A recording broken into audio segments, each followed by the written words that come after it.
என்னுடைய வருகையை இந்த பூமி பந்து உற்று நோக்கி கொண்டிருக்கிறது. என்னுடைய வருகையை இந்த உலகமே எதிர்பார்த்து கொண்டிருக்கிறது. பிறக்கிற குழந்தை சொல்லுதாங்க அம்மா அப்பாவை பார்த்து, என்னுடைய வருகையை இந்த உலகமே எதிர்பார்த்து கொண்டிருக்கிறது. ஏன் தெரியுமா? நான் நாளை எப்படி இருப்பேனோ அப்படித்தான் இந்த உலகமும் இருக்கும். என்னுடைய விதி உங்கள் கையில் இருக்கிறது. அப்பா அம்மாவை பார்த்து சொல்லுதான், என் விதி உங்கள் கையில் இருக்குன்னு. ஏண்டா அப்படி சொல்லுதுன்னு கேட்டால், பிள்ளை வரம் கேட்டவர்கள் நீங்கள். உங்களிடம் பிறக்க வேண்டும் என்று நான் வரம் கேட்கவில்லை. நீ தான் என்னை பெத்தெடுத்த. என்னை அந்த உலகுக்கு ஒரு கொடையாக வளர்த்தெடுங்கள், ஒரு சுமையாக வளர்த்து விடாதீர்கள். அப்படி வளர்த்தனா அதுக்கு நான் பொறுப்பு இல்லை. முதல் குற்றவாளி நீ தாங்க. யார? பெற்றோர்களை பார்த்து. உண்மையா இல்லையா? எந்த பிள்ளையாவது உங்கள்கிட்ட பிறக்கணும்னு வரம் கேட்டுச்சா?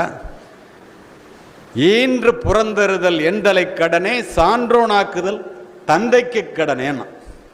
பெற்று கொடுப்பது அம்மாவோட வேலையாம். அவனை அறிவாளி ஆக்குறது யாரோட வேலை? அப்பாவோட வேலையாம். பரவாயில்ல, இங்கே நிறைய அப்பா வந்துடுங்க, எனக்கு பெரிய ஆச்சரியமாக இருக்குது.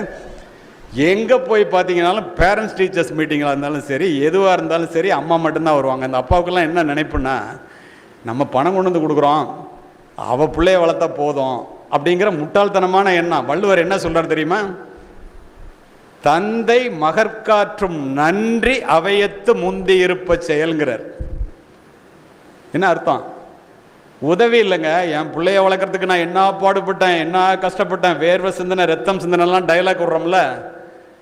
வள்ளுவர் என்ன சொல்றாரு? தந்தை மகனுக்கு ஆற்றும் நன்றி அவையத்து முந்தி இருப்ப செயல். இந்த பிள்ளைய புத்திசாலியா நீ வளர்த்தெடுக்கிறதுக்காக நீ படுற பாடு இருக்குல்ல, அது நீ அவனுக்கு செய்கிற நன்றியா, உதவி இல்லையா. அதே பாருங்க, மகன் தந்தை காற்றும் உதவி இவன் தந்தை என்னோற்றான் கொள் எனும் சொல்லுங்கிறார். அந்த பிள்ளை நல்லா வளர்ந்து இந்த மாதிரி பிள்ளைய பெக்கிறதுக்கு இந்த அம்மா அப்பா என்ன தவம் பண்ணாங்களோன்னு வளர்ந்துட்டான்னா அது அவனுக்கு செய்கிற உதவியான். அநியாயமா இல்லை? ஏன் அப்படி சொல்றாரு தெரியுமா? நன்றின்னு. பெற்றோர்கள் என்ற பெருமையை உனக்கு அளித்தவன் அவன். அதனால அவனை வளர்த்தெடுக்கிறதுக்கு நீ என்ன பாடுபட்டனாலும் அந்த பெருமையை கொடுத்ததுனால அவனுக்கு செய்கிற நன்றிடா, அது உதவி இல்லைன்ட்டு. நம்ம உங்கள் பிள்ளைங்களாம் உங்களை வேற மாதிரி பார்ப்பாங்க. அப்போ தாயையும் விட்டு வைக்கல, அம்மாலாம் பக்கத்தில் ஹஸ்பண்டை இடிக்கிறத நான் பார்க்குறேன். எந்த குழந்தையும் நல்ல குழந்தை தான் மண்ணில் பிறக்கையிலே, அது நல்லவராவதும் தீயவராவதும் அன்னை வளர்ப்பினிலே. இதுலேருந்து என்ன தெரியுது?